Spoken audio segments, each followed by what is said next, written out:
-50. At that temperature, spit freezes before it reaches the ground. I saw it with my own eyes. A little ball of ice fell into the snow and rolled like a bead. And next to me, a 3-year-old girl was calmly chewing a piece of raw reindeer meat, and a reddish juice was running down her chin. She was smiling. She was warm. I, in my 4 layers of thermal underwear, was not warm. I was desperately, hopelessly cold. The Nenets, a people who have lived on Yamal for so long that the very word Yamal in their language means the edge of the earth. There is nowhere further to go. Beyond lies only ice, wind, and white nothingness. They do not survive here. They live. The difference is enormous. Survival is a struggle. Life is a habit. And the children of the nomads of the north grow accustomed to this land from their very first breath. I arrived at the Cerroteto camp at the beginning of February, the very heart of the polar night. The sun appears for 2 hours, and even then not fully, just a pink strip on the horizon. As if someone cracked open a door to a warm room and immediately shut it again. The frost was so severe that the metal parts of the snowmobile burned my fingers through my gloves. I touched them once and never tried again. I was met by Cassava. That is his name, and the same word in Nenets simply means man. He is short, broad-shouldered, with a face that looks as though it was carved from dark wood. He is 43 years old, but his wrinkles are so deep you might think 60. This is not old age. This is wind. 50 years of wind on an exposed face does to skin what no amount of aging ever could. Cassava said nothing. He simply nodded and walked toward the chum. I followed him. More precisely, I hobbled. The snow here is not soft and fluffy like in a city park. It is compressed by the wind to the consistency of concrete. You walk on it, and it squeaks underfoot like styrofoam. Every step sounds as though someone is clenching a fist in a leather glove. The chum stood in the middle of white emptiness, a cone of poles covered with reindeer hides. It looked like something temporary, like a tent at a festival. But this structure is thousands of years old, and it works better than my insulated winter sleeping bag, which cost as much as a second-hand television. Inside it was warm, not hot, no. But after -50 outside, even +15 feels like the tropics. In the center of the chum, a stove was burning. A small iron stove fed with dwarf birch and reindeer fat. The smoke rose upward through the opening at the top of the cone. The firelight danced across the hides, and the whole thing resembled some ancient shadow theater. Cassava's wife, Nine, sat by the fire nursing an infant. The baby was 3 weeks old. 3 weeks on this earth, and already living at -50. I looked at his tiny face, pink and calm, and thought about how in my city, 3-week-old babies are wrapped in 7 blankets and driven in cars with heated seats. There are no cars with heating here. There are no cars at all. There are sleds and reindeer, and this baby would in a few days ride on a sled to a new campsite. Because the Nenets do not stay in one place. They migrate. The entire meaning of their life is in movement. The reindeer eat the lichen, and then it is time to move on. The reindeer dictate the route. The people follow them. Nene raised her eyes to me, dark, calm. She was not surprised by my presence. Guests do come here, though rarely. She said one word. Miado. It means chum. But in her intonation I heard something else. Welcome. I was given a place to the left of the entrance, the guest's place. To the right of the entrance, the children slept. There were 4 of them. The eldest, Cerne, was 12 years old. The youngest, Yalia, was 3. The very same girl with the raw meat. Between them were 2 more, 8-year-old Vengo and 6-year-old Kadni. Cern looked at me with curiosity. Then he looked at my backpack, then at my boots. I could see him assessing. His gaze was the gaze of a person accustomed to determining the usefulness of things in a second. My boots did not impress him. He was right. In 2 days they would be soaked through and useless. On Cern's feet were kisi, Boots made of reindeer hide with the fur facing outward. Inside, another layer of fur. Between the layers, dry grass that works as insulation and absorbs moisture. This is not footwear. This is an engineering solution honed by hundreds of generations. My boots, with their membrane and high-tech sole, looked like a toy from a shop next to them. The first supper. Nini placed a board before us. On the board lay a frozen fish, muksun. She took a knife and began shaving the fish into thin slices. Shavings flew off the carcass like wood from a plane. Each slice transparent, pinkish, curling into a spiral. Stroganina. I had heard the word before, but I had never seen the process. The children reached for the board. Yalia, the 3-year-old, grabbed a piece first. She shoved it into her mouth and squeezed her eyes shut. For her, this is not exotic. This is simply supper. The way pasta with cheese is for a city child. Vengo ate neatly, dipping each piece in salt. Kadni snatched the thickest slices from him, and he did not resist. Cerne ate silently, with concentration, like an adult. I tried it. The fish melted on my tongue, first cold, then flavor. Delicate, slightly sweet, with a faint hint of something oceanic. It was unexpectedly delicious. I took a second piece, and a third. Yalia looked at me and laughed. I was eating too fast. Apparently that is not the custom here. Then Nene brought out meat. Reindeer. Frozen, hard as stone. She did not shave it. She placed the piece directly on the board and cut flat slabs from it. The meat was dark red, almost burgundy. Raw. Absolutely raw. Cassava took a slab and placed it on bread. They baked the bread themselves in the same stove. Flat cakes, dense, slightly sweet. Meat on bread. A sandwich. The simplest sandwich in the world, only the meat had undergone no preparation whatsoever. No fire, no marinade, no salt. Just frozen raw meat. The children ate it with the same composure as the stroganina. For them there is no difference. Meat is meat. Fish is fish. Everything comes from the tundra. Everything is clean. Everything is fit to eat. I tried it. The meat was tougher than the fish, but it also melted on the tongue. The taste was ferrous, deep, as if you were drinking broth, only cold and solid. Later, when the children had fallen asleep, Cassava explained it to me. Not with words. He is not one for talking much. He simply showed me.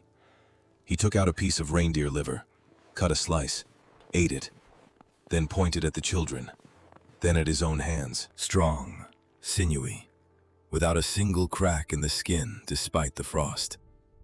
I understood. Raw meat and raw fish. This is not savagery. This is a pharmacy. Vitamins, iron, fats, everything the body needs to function at -50. Cooked meat loses half its benefit. Raw meat preserves everything. I lay in my sleeping bag and listened. The wind outside howled as though someone enormous were blowing across the neck of a bottle. The hides of the chum flapped but held. The stove crackled. The infant breathed softly at Neen's breast. The 4 children slept side by side, covered by one large reindeer hide. Their breath rose as steam and vanished into the darkness. In the morning, I was woken by a sound. Scraping. Metallic. Rhythmic. I crawled out of my sleeping bag, and the cold struck my face like a palm. The stove had nearly gone out. Cassava was outside. He was scraping a reindeer hide stretched on a frame with a knife. Processing. The hide must become soft. Otherwise, nothing can be sewn from it. Next to him stood Cern. 12 years old, and he was already doing the same thing. His movements were slower, but precise. He was not playing. He was working. At 12, a boy in the tundra is already almost a man. He can harness reindeer. He can start a fire in wind blowing at 30 meters per second. He can find his way by the stars. At 12, I could not find my way from school to home without a navigator. Yalia came out of the chum, 3 years old, -47 outside. She was wearing a malitsa, a kind of shirt made of reindeer hide with the fur facing inward. Over it, another one with the fur facing outward. On her feet, tiny kisi. On her head, a hood. From this entire fur cocoon, only her face protruded. Round, rosy, with slit-like eyes. She came out, looked around, picked up a stick from the ground, and walked toward the dog. The dog, a shaggy Laika, was sleeping curled up in the snow. Yalia poked it with the stick. The dog raised its head, licked the stick, and went back to sleep. Yalia laughed. That sound. A child's laughter at -50. It sounds exactly the same as at +25. Absolutely the same.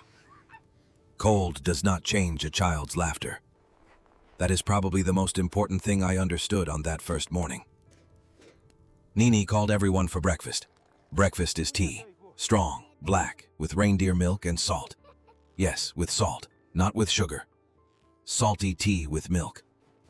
It sounds like a punishment, but it tastes like something between broth and a beverage. It warms you instantly. I drank 1 cup and felt warmth spreading through my body, from my throat to my toes. With the tea, flatbread, and yesterday's stroganina. The children eat quickly, not because they are in a hurry, because lingering at the table is not the custom here.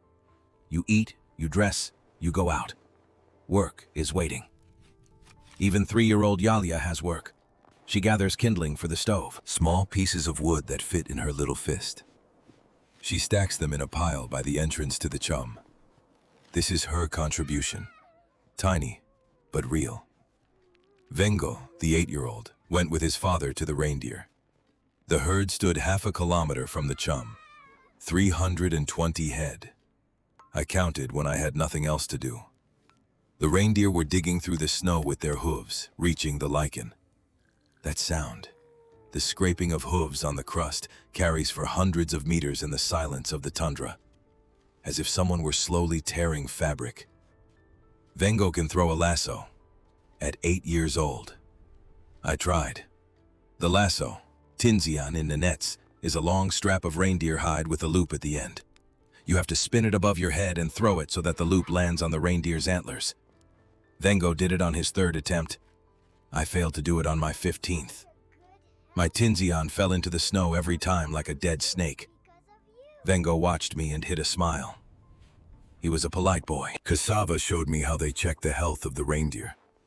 He would walk up to each one, look at the eyes, the nose, the hooves, feel the sides, smell the breath. He is not a veterinarian. He is a nomad who knows his reindeer better than I know my neighbors. Every one of them. By name, by temperament, by habits. This reindeer with the torn ear, he is lazy but hardy. And that one, with the white spot on his forehead, he is nervous.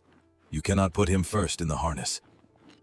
I stood among 320 reindeer and felt like an alien. They looked at me with their enormous eyes, and in every gaze there was calm indifference. I am not part of their world. I am a tourist. They knew it. By midday, if you can call midday the moment when the pink strip on the horizon grew slightly brighter, Nene began preparing the main dish of the day, blood soup. She took frozen reindeer blood from the stores, an entire block, dark burgundy, almost black. She chopped it into pieces with an axe. The pieces went into a pot of water. She added finely cut meat, fat, a little flour, salt. The soup simmered on the stove, and the smell filled the entire chum. Thick, heavy, meaty. Not unpleasant, just very, very intense. As if someone had boiled 10 servings of ordinary broth in a single pot. The children began gravitating toward the pot long before it was ready. Yalia sat beside it and sniffed the steam. Her eyes were closed. She looked absolutely happy. Blood soup is not a delicacy. It is a necessity. Reindeer blood contains so much iron and so many vitamins that one bowl replaces a handful of pharmacy tablets. Children who grow up on this soup do not know anemia, do not know vitamin deficiency. Their skin is pink, their eyes shine, and their energy would be enough for 10 city children. I ate the soup. It was salty, thick, with a taste of metal. I will be honest, not the most delicious thing I have ever tried. But 20 minutes after eating, I felt such a surge of strength as no energy drink had ever given me. My body hummed like an engine. Blood ran faster.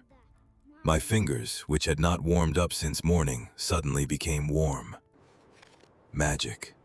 No, not magic. Biochemistry. Millennia-old biochemistry of survival. After lunch, Cadney, the 6-year-old, came up to me. She silently held out a piece of something white. I took it. It was fat. Pure reindeer fat. She watched me and waited. I bit into it. The fat was soft, slightly sweet, odorless. Cadney nodded, satisfied. Then she pulled her own piece from the pocket of her militsa and began to chew. A 6-year-old girl chewing fat the way a city child chews candy. Here, fat is candy.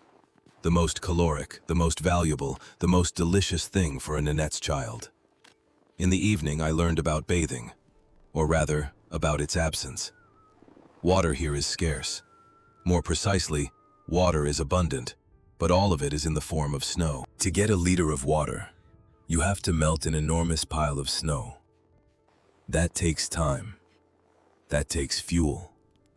Both are too precious to spend on a bath. The children do not wash with water. Not every day. Not every week. Nini wipes them down with reindeer fat. She takes a piece of soft fat and rubs it into the child's skin. The fat cleanses, moisturizes, and protects against the frost. This is not filth. This is protection. A thin layer of fat on the skin works as cream, as soap, as a barrier against the wind. All in one. I watched as Nini treated Yalya. The girl stood naked in the middle of the chum, and her body glistened in the firelight. Nini rubbed the fat across her back, her arms, her legs with quick movements. Yalya giggled. It tickled. The procedure took 3 minutes. Then the militsa went back on, and the child was once again in her fur cocoon. The children's skin is flawless. No dryness, no cracks, no irritation. I, with my arsenal of face cream, lip balm, and moisturizing lotion, looked like a walking disaster next to them. My skin was peeling. My lips cracked on the very first day. My cheeks burned. But 3-year-old Yalya, who had spent the entire day out in the frost, had skin as smooth as porcelain. Before bed, Cassava told the children a story. Not a fairy tale, a story. About how his grandfather once got lost in a blizzard and walked across the tundra for 3 days without food. The children listened in silence, even Yalya. She did not understand all the words, but she understood the intonation. This was not a horror story. This was a lesson. The tundra can kill. The tundra kills those who do not respect its rules. The grandfather survived because he knew the rules. The children must know the rules too. Cern listened with particular attention. In 2 years, he would go on his first independent kaslanie, a migration, alone, with a team of 7 reindeer, over a distance of 120 kilometers. At 14 years old. At 14, I was afraid to ride the bus alone. Night, wind, the creaking of poles, the breathing of children, the crackling of the stove. I lay there and thought about the fact that these children are not poor, not unhappy, not deprived. They have no phones, no tablets, no hot water, no central heating, but they have everything. Family, skills, food, warmth, laughter. And 3-year-old Yalya, chewing raw meat in the frost, is happier than most children I have seen in shopping malls. The snow squeaked under the sled runners like an ungreased door. We had been traveling for 4 hours already. Kaslanie, a migration to a new place. 320 reindeer ahead, 5 sleds behind. On the first sled, Cassava. On the last, me. Between us lay the entire world of this family, packed in hides and tied down with straps. The chum in disassembled form. The stove, the pots, the poles, the clothing, the stores of meat. Everything needed for life fit onto 5 sleds. Yalia rode on the sled with her mother. She sat in a special cocoon of hides, only her face exposed. She did not cry. She did not fuss. She looked around with an expression of calm curiosity, like a commuter train passenger who has long known the route. 3 years old. She had already been through 5 migrations. For her, this was an ordinary day.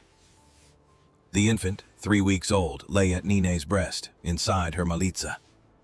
Between the mother's body and the reindeer fur, his temperature did not drop by a single degree. I checked later when Nine allowed it. I placed my palm against his little forehead.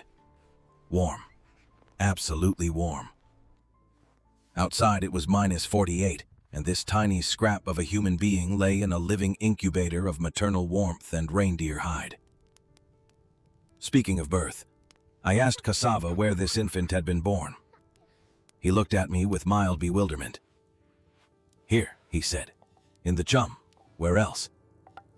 I pressed further. The nearest hospital is 190 kilometers away. There are no roads. A helicopter comes only in emergencies. Nene had given birth 4 times, and all 4 times in the chum.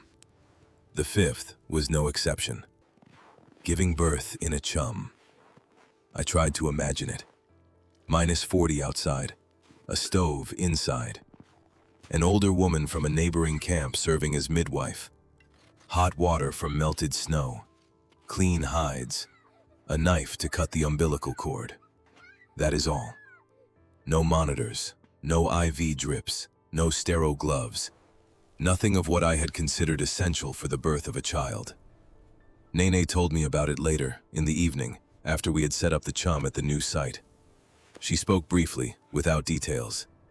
It hurt, she said. Then it was good. Then tea. I asked again. Tea? She nodded.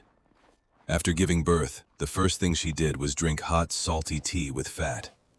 Then she put the baby to her breast. Then she fell asleep. 2 days later, she was already packing up the chum for the migration. 2 days later, after giving birth. At -40. I remembered how my sister spent 2 weeks unable to get out of bed after giving birth in a warm apartment with central heating, and it was hard for her. I am not comparing. I am simply noting a fact. The bodies of these women are adapted to the cold in the same way as the bodies of their reindeer. Generations of selection. Thousands of years of evolution under conditions where the weak did not survive. The new campsite. Cassava chose the spot in 10 seconds. He looked at the wind. He looked at the snow. He looked at the horizon. "Here," he said. I looked around. White emptiness in every direction. Identical. Absolutely identical. For me, it was like choosing a spot for a tent in the middle of an empty football field. What difference does it make where exactly? But Cassava saw what I could not see. The direction of the wind, the density of the snow, the distance to the lichen grounds. For him, this white emptiness was a map with dozens of landmarks. The chum was assembled in 40 minutes. Neen and Cassava worked in silence, like a mechanism. Poles up, crossbeams, hides, straps, stove in the center, pipe through the opening. The children helped. Each one knew their place and their task. Cern set up the poles. Vengo handed over the straps. Kodne spread the hides inside. Yalia got underfoot and got in everyone's way, but no one scolded her. She was learning. In a year, she would be helping. In 2 years, she would have her own task. I tried to help. I grabbed a pole. The pole weighs about 20 kilograms, about 6 meters long. I lifted it and nearly fell over. Cern took the pole from me with one hand. A 12-year-old boy, with one hand. I stood there feeling like a piece of furniture, useless and cumbersome. When the chum was ready, Nene lit the fire. First thing, tea. Always tea. Tea is a ritual, a medicine, and social glue all at once. While the water was coming to a boil, the children were already playing outside. -46. They were playing. Cern and Vengo wrestled in the snow. Kadne was building something out of chunks of ice. Yalia was sliding down a small snowdrift on her belly. I went out after them. After 5 minutes, my fingers stopped bending. After 10 minutes, I could no longer feel my nose. After 15, I went back into the chum. The children played for another hour. When they came back, their cheeks were red, their eyes were shining, and they were hungry. Not one of them complained about the cold. Not one. Not once. This is not bravery. This is adaptation. Their bodies grow accustomed to the cold from birth. Their blood vessels work differently, their metabolism is faster, their fat layer is distributed more evenly. They do not freeze the way I freeze. Physically, they do not freeze. Their bodies are calibrated to a different baseline temperature. On the evening of the second day at the new site, I observed a procedure that could be called a Nanette's bath. Neen heated water in a pot. Not much, about 5 liters. That was enough to wipe down all 4 children. Warm water, a cloth made of soft hide, quick movements. Each child undressed, was wiped down, and dressed again in 2 minutes. Faster than it takes me to unzip my jacket. After the water, fat again. A thin layer on the skin. Face, hands, all exposed areas. Fat is their frost cream, their sunscreen, their moisturizer. 1 product instead of 10 tubes in my toiletry bag. And it works better. Cassava does not wipe himself down. He does not seem to notice dirt at all, or what I consider dirt. His clothing smells of smoke, reindeer, and sweat. But it is not the smell of uncleanliness. It is the smell of life in the tundra. There are no washing machines here. Clothing is not washed. It is aired out in the frost. Frost kills bacteria better than any detergent. The militsa is hung outside overnight, and by morning it is fresh. -50 is the most effective disinfection in the world. Day 3. I began noticing details I had missed before. For example, how Yalia eats. She does not simply chew meat. She cuts it with a knife. Her own knife. A 3-year-old child with a real knife. The blade is short, about 8 centimeters, but sharp. She grips a piece of meat in her teeth, pulls it taut, and cuts with the knife from bottom to top, from the chunk toward her lips. A motion that would give any city parent a heart attack. But Yalia will not cut herself. She has been doing this since she was 1. It is a basic skill, like walking. At first they gave her a dull knife and soft meat. Then the knife became sharper, the meat tougher. By 3 years old, she handles a knife better than I handle a fork. This is not danger. This is training. The tundra does not forgive an inability to handle tools. The sooner you learn, the longer you live. Cern showed me his knife. A real adult knife with a bone handle. His grandfather gave it to him when he was 10. It was not a gift. It was a sign. You are a man. You are capable. Cern wears the knife on his belt every day. He uses it to gut fish, cut straps, whittle wood, and repair sleds. A knife is an extension of the hand. Without a knife in the tundra, you are nobody. Day 4. I fell ill. Not badly. A cold. Runny nose, scratchy throat, body aches. Nothing serious by city standards. But here, at -50, an ordinary runny nose is a problem. Your nose runs. The liquid freezes on your face. You cannot breathe through your mouth or you will burn your lungs. I lay in the chum and felt pathetic. Neen brought me a drink. Hot reindeer blood with fat. Fresh. That morning, Cassava had slaughtered a reindeer, and the blood had been collected in a pot. Neen warmed it and handed me a cup. A dark, thick liquid with a film of fat on top. I looked at it. She looked at me. "Drink," she said. I drank. The taste, well, the taste of hot blood. Salty, iron-rich, thick. Not nauseating, but not pleasant either. An hour later, I felt better. 3 hours later, I was on my feet. Coincidence? Perhaps. But the Nenets treat everything with this. Colds, weakness, headaches. Hot blood is their aspirin. The children do not get sick, almost never. In 4 days, I did not hear a single cough, a single sneeze. Nene said that Cerne last fell ill 3 years ago. The others had never been sick at all, not once. I get sick 4 times a year, in a warm apartment with a pharmacy on every block. The secret is simple. Raw meat, fresh blood, fat, movement in the frost every day. No sweets, no processed foods, no chemical additives. Their immune system is a fortress built from protein, iron, and vitamins that they obtain from food in its original form. Day 5. The last one. In the morning, Cassava slaughtered a reindeer for provisions. I watched. The children did too, all 4 of them, including 3-year-old Yalya. She stood nearby and watched as her father cut the reindeer's throat with a single stroke of the knife. Blood gushed onto the snow. Yalya did not look away. She did not cry. She had seen this dozens of times. This is not cruelty. This is the truth of life. The reindeer gives life to people. People give life to the reindeer. A circle. Closed, honest, ancient. The butchering. Cassava and Cerne worked together. The father cut, the son passed things and cleaned up. The hide was removed whole, in one piece. It would be used for clothing. The meat was divided into portions. The liver, kidneys, and heart were set aside separately. These are the most valuable parts. These are the vitamins. The intestines were rinsed with snow. They would be made into casings for sausage. The fat was collected in a bag. The bones were set aside. They would be boiled into broth, then cracked open to extract the marrow. Hooves, antlers, sinew. Every part of the reindeer has a purpose. Nothing is thrown away. Zero waste. Vengo received his piece. Raw liver. He ate it right there, standing by the carcass. Blood ran down his chin and froze into red droplets.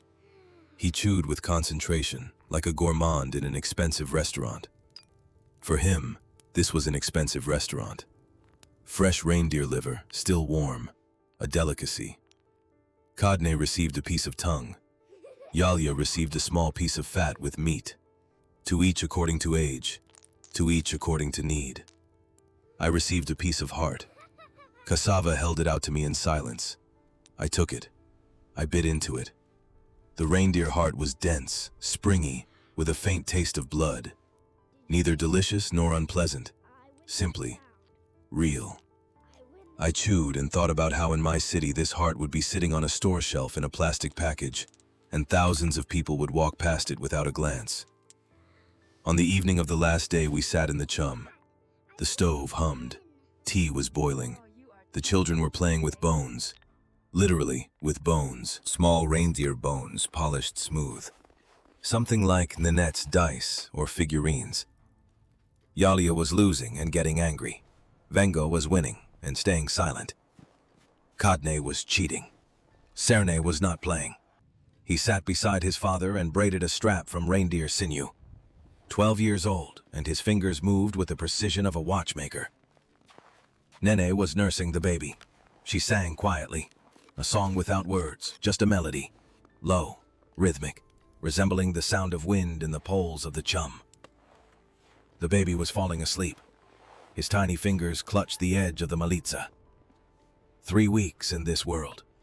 3 weeks of cold, smoke, reindeer milk, and a mother's warmth. And he was alive, healthy, calm. I left in the morning. The snowmobile waited beyond the camp. Cassava shook my hand, firmly, briefly. Nene nodded. Cerne nodded. Vengo nodded.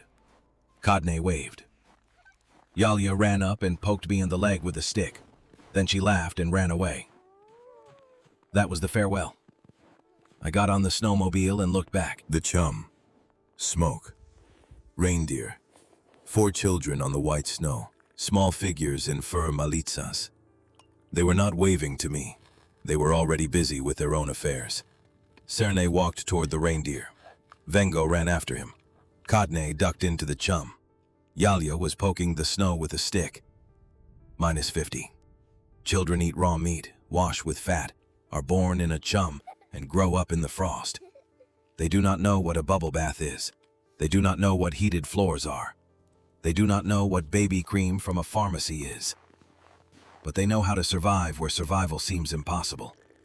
They know how to throw a lasso at 8 years old, how to cut meat with a knife at 3, how to find the way by the stars at 12. They are not poor. They are not backward.